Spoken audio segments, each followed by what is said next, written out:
Hubert, qui est la directrice générale du CHU de Grenoble, est d'ailleurs chargée du projet GHT. Elle a été mandatée par la ministre de la Santé pour s'occuper de la GHT, des GHT, du projet GHT en France.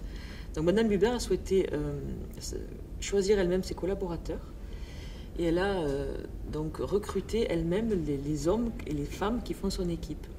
Elle a souhaité que nous soyons 22 directeurs avec elle, 100 directeurs adjoints. Elle a complètement aplati l'organigramme. Et ensuite, donc, je viens de faire de même à la DSI où j'ai revu complètement, j'ai rebattu les cartes de l'organigramme.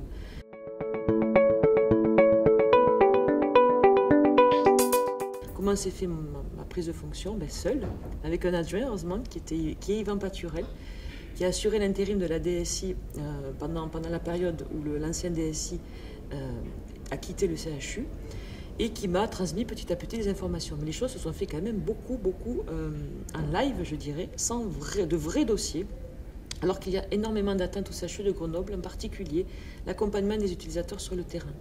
Ils étaient en manque de services aux utilisateurs et en manque d'accompagnement. Les forces vives de la DSI auparavant étaient vraiment occupées au développement de CrystalNet. Et les autres domaines n'étaient pas couverts. Donc je m'occupe aujourd'hui de couvrir ces domaines, en particulier tout ce qui est PACS, radiologie, RIS, archivage des données numériques, travail biomédical, travail avec les services techniques. Ces liens-là n'existaient pas. Donc on se retrouve avec des images, par exemple, d'échographies stockées sur des disques durs qui ne sont pas sauvegardés, d'échographie cardiaque et gynécologique. Donc tout ça est à uniformiser, à rationaliser pour que et à stocker de manière numérique pour que les praticiens puissent soigner avec toute l'information médicale sous leurs mains très rapidement. Nous sommes en train de déployer tous ces outils, y compris la dictée numérique également, qui n'est pas entièrement déployée.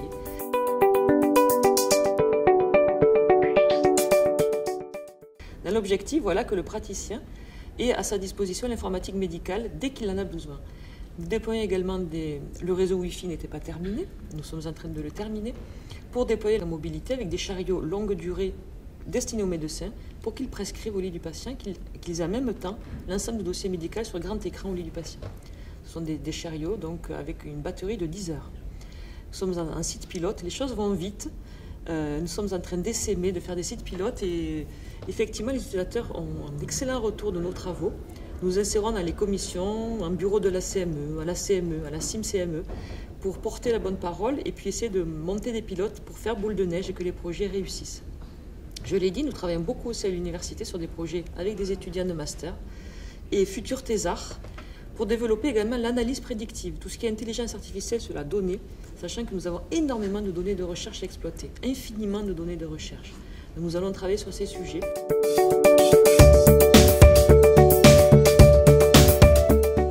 Nous allons également travailler hôpital numérique en accord avec l'ARS pour déposer un dossier sur le PME, le pilotage médico-économique, au CHU de Grenoble avec une demande de financement claire. Nous allons également, je l'ai dit tout à l'heure, être hébergeurs de données de santé pour les établissements qui le souhaitent, y compris les établissements du GHT. Voilà pour les projets majeurs. Les prérequis, nous sommes en train d'y travailler, sont complètement liés à la certification de l'établissement qui va se produire en 2015. Nous avons travaillé sur les indicateurs en fin d'année.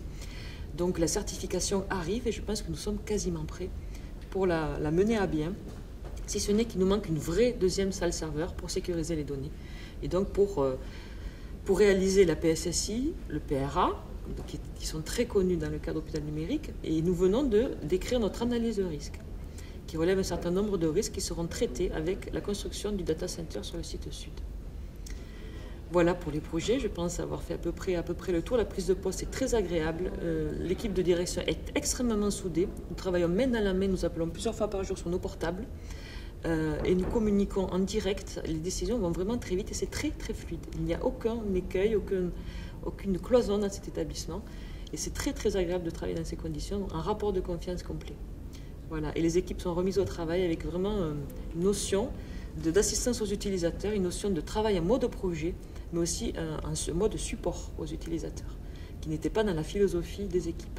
Donc je pense que le management d'une équipe qui fait 60 personnes, pour la DSI qui reste, est extrêmement important pour être à leur côté. Donc je me suis insérée à leur sein, je suis au milieu d'eux, sans prendre de bureau à la direction. Et nous travaillons vraiment de concert avec eux, tout en voyant la direction plusieurs fois par semaine pour faire des retours et puis nous positionner dans le projet établissement.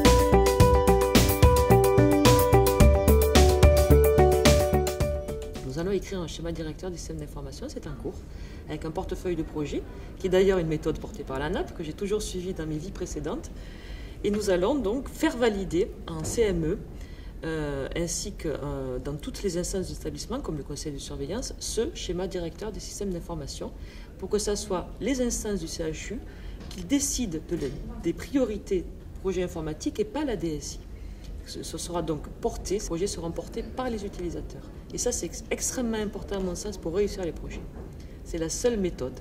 Nous allons également travailler sur des projets avec ROI, retour sur investissement. C'est indispensable pour que nous puissions faire les économies d'échelle qui vont à l'appui d'une informatisation. J'ai réalisé hier donc, une réunion importante avec les professeurs en ophtalmologie où nous nous rendons compte qu'en informatisant, nous allons pouvoir optimiser le circuit du patient et derrière pouvoir économiser pas mal de postes. Aujourd'hui, les secrétaires courent soit après les patients, soit à pousser les patients sur des chariots. L'ophtalmologie, c'est souvent des patients âgés. Donc pour perte de temps, perte de recherche d'informations, perte d'accompagnement des patients, tous ces gains de temps et toutes ces optimisations permettront également, par exemple, d'autofinancer le projet d'ophtalmologie. C'est un exemple parmi tant d'autres.